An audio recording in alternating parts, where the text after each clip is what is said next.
So, hello guys, welcome back to our new vlog. হ্যাঁ, তো আজকে বেশ ঠান্ডা, অনেকদিন পর ঠান্ডাটা পড়লো। মানে ভালোই গরম চলছিল আজকে হঠাৎ করে খুব ঠান্ডা পড়ে গেল, কিন্তু আমরা ওই তুলনায় ঠিকঠাক জামা পরে আসিনি। মানে আমাদের ভালোই ঠান্ডা লাগছে। আর স্পেশালি দেখতেই পাচ্ছেন ক্ষেতের পাশ দিয়ে হাঁটছি, তো মানে আরো বেশি ঠান্ডা, মানে যত মানে আর হাওয়াটা মানে পুরো প্রপারলি আমাদের গায়ে এসে ঠেকছে, তো ভালোই ঠান্ডা লাগছে। অভিজ্ঞানকে আমি অনেক দিয়েছিলাম যে মানে ঠিকঠাক জামা পরে আয়, কারণ ঠান্ডা লাগবে না হলে, কিন্তু হাফ প্যান্ট পরে চলে এসেছে। আমারটা তাও ফুল প্যান্টটা একটু বেটার, বাট স্টিল আমার ঠান্ডা লাগছে অ্যাকচুয়ালি। আমি অ্যাকচুয়ালি বেরোবার সময় বুঝতে পারিনি, কজ 24 ডিগ্রি দেখাচ্ছিল weather forecast. 24 degree feels like 19 degree হচ্ছে, তো অ্যাকচুয়াল টেম্পারেচারটা ছিল। এটা ফিজ ব্যাগটাই তো মেনে চলবো না। আমার তো লাগছে 17 ডিগ্রি হয়ে গেছে তো। হ্যাঁ, বাট প্রচন্ড ঠান্ডা, মানে একটু ভুলই করেছি, যাকে কিছু করার নেই, বেরিয়ে পড়েছি এখন। এটা পরে আপাতত চালাই। তো আমরা এখন সরে যাচ্ছি একটা অন্য নেবারহুডের দিকে। এখানে হচ্ছে মানে বাড়ি আছে, কিন্তু মেনলি যেটা সামার টাইমে এত সুন্দর করে বাড়ির সামনেগুলো সাজানো না, মানে গার্ডেনিং করা, ফল ফুলে ভর্তি, মানে এত সুন্দর লাগে দেখতে। তো ভাবলাম আপনাদেরও সাথে শেয়ার করি, কারণ দেখুন উইন্টারে তো ঠিক লাগে, ভালো লাগে, বাড়ি তো সুন্দরই হয়, কিন্তু সামারে এত সুন্দর ওরা গার্ডেনিং করে রাখে না, ওগুলো দেখতে আলাদাই লাগে। তো ওই দিকটাই আমরা যাচ্ছি আপনাদের দেখাবো বলে। তো এই নেবারহুডটায় যাওয়ার জন্য আমাদেরকে ক্ষেতের পাশ দিয়েই যেতে হয়। ওপরে মেঘ দেখেছেন, পুরো ঘন ঘনিয়ে আসছে। হ্যাঁ, এই ক্ষেতের পাশ দিয়ে ওই জায়গাটা যাবার, বাজারটাও এর মধ্যেই পড়বে, আপনাদের দেখাচ্ছি। প্লাস এই জায়গাটা দেখুন, এই জায়গাটা দেখেছিলাম না, অনেকটা উঁচু ফসল হয়েছিল, ওটা কেটে দিয়েছে। এখনো অনেকটা লম্বা রাস্তা আমাদের হেঁটে যেতে হবে, কারণ জায়গাটা বেশ ভালোই দূরে আছে। আর এই দেখুন, জার্মানিতে এইভাবেই মেশিনের দ্বারা ফসল হারভেস্ট করা হয়, মানে ফসল তোলা হয়।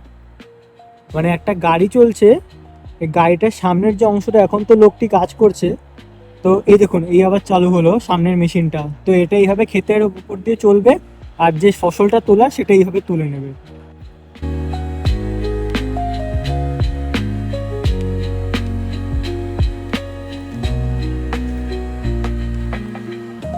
হুট করে আবার রোদ উঠলো, তো বেশ ভালো লাগছে এখন। ভাই আমার প্রচন্ড ভালো লাগছে, আমার যে যা জোরে ঠান্ডা লাগছিল অনেক বেটার লাগছে এবার। ওই দেখুন একটা ঘুড়ি উঠছে।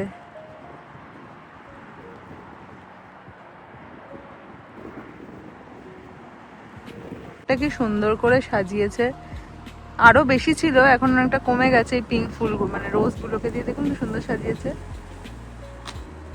এই বাড়িটাতেও দেখলাম একটা ছোট্ট বাট একটা প্রুন গাছ আছে, দেখুন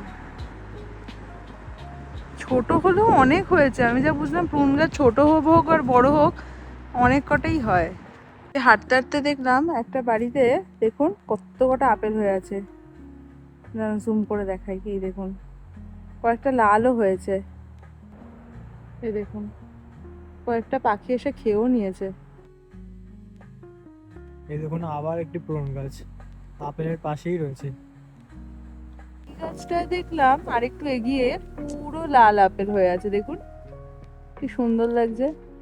নিচের গুলো তো খাওয়া হয়ে গেছে, উপরের একদম গুলো বেঁচে রয়েছে এখনো। আর বাড়িগুলোর বাইরে এরকম দেখতে পাবেন ফল গাছ, এরকম বাইরে দিয়ে ঝুলছে। এবার ভুলেও খাবেন না, কারণ এগুলো কিন্তু বিষ ফল, মানে এগুলো মানে খাওয়া যায় না আর কি।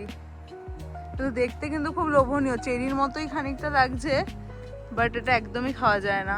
দেখুন পুরো বাইরেটা এই মানে গাছটা দিয়েই ভর্তি।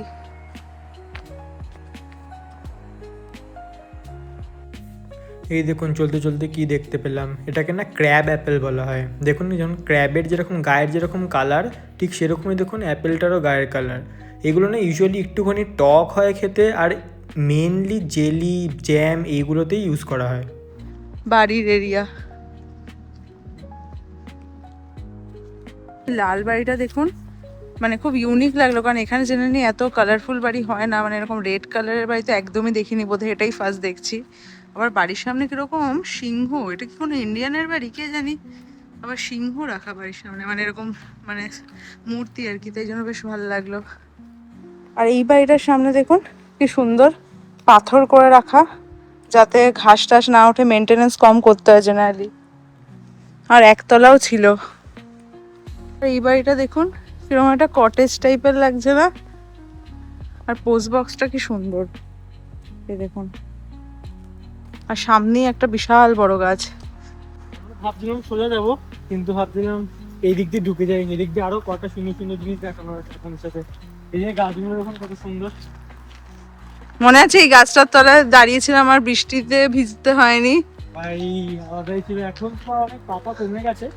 হ্যাঁ। শীত আসছে ধীরে ধীরে, বাট আমরা যে সময় ঘটনার কথা বলছি সেই সময় ভরা সামার ছিল, আর ওই টাইমে হচ্ছে কি মানে গাছের পাতা পুরো ভর্তি ছিল, যার জন্য একটা ফোঁটাও আমাদের গায়ে জল পড়েনি। তো অবভিয়াসলি আমরা থ্যাঙ্কফুল থাকবো এই গাছগুলোর উপর। এবার এক্ষুনি তোকে দেখাতে দেখাতে একটা জিনিস দেখলাম, এই গাছের পাতাটা একবার দেখুন, পাতাটা দেখুন কি সুন্দর, পাতাটা শেপটা ইটসেলফ কি সুন্দর।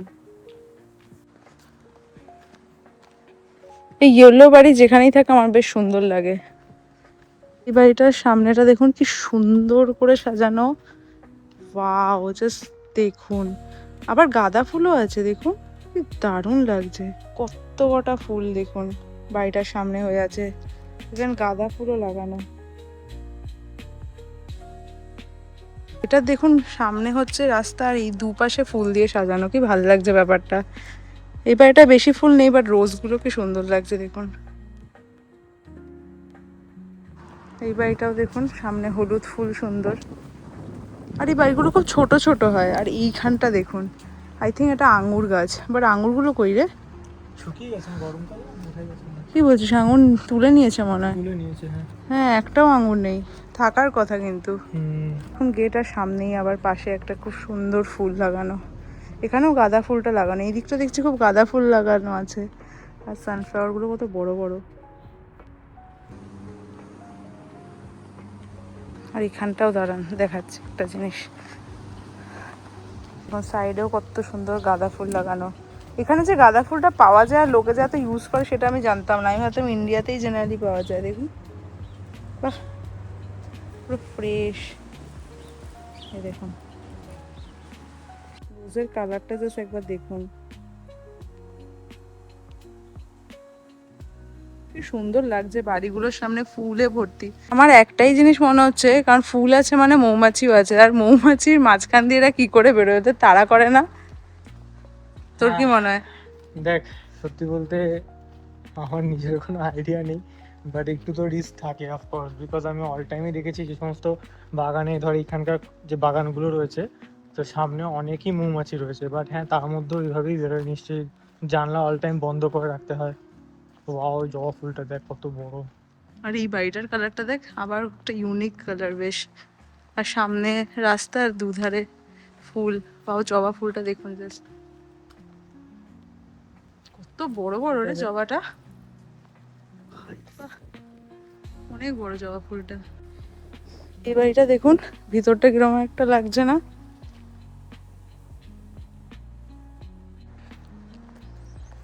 এই বাড়িটাতেও অনেক রোজ ছিল বাট এখন একটু শুকিয়ে গেছে।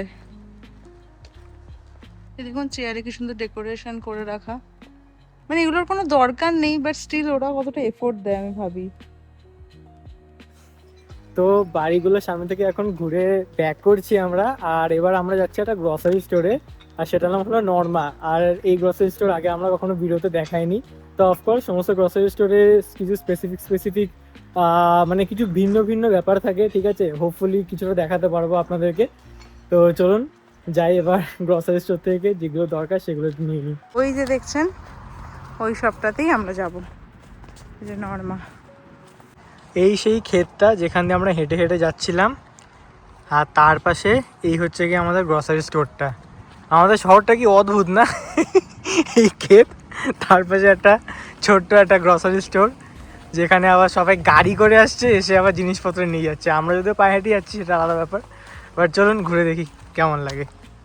জেনারেলি দেখবেন গাড়ি পার্ক করার জায়গা পায় না মানুষ, বাট এখানে গাড়ি পার্ক করার জায়গাই জায়গা। চারিদিকে দেখুন, এইখানে গাড়ি পার্ক করার জায়গা, এই দিকটা পুরো খালি আছে, চারিদিকে ফাঁকা।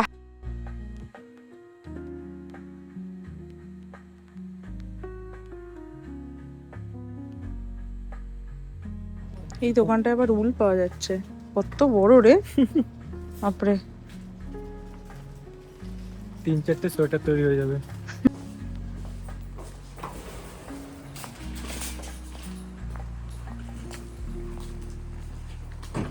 গ্রসারি স্টোর দিয়ে বেরিয়ে এরকম একটা সুন্দর ভিউ।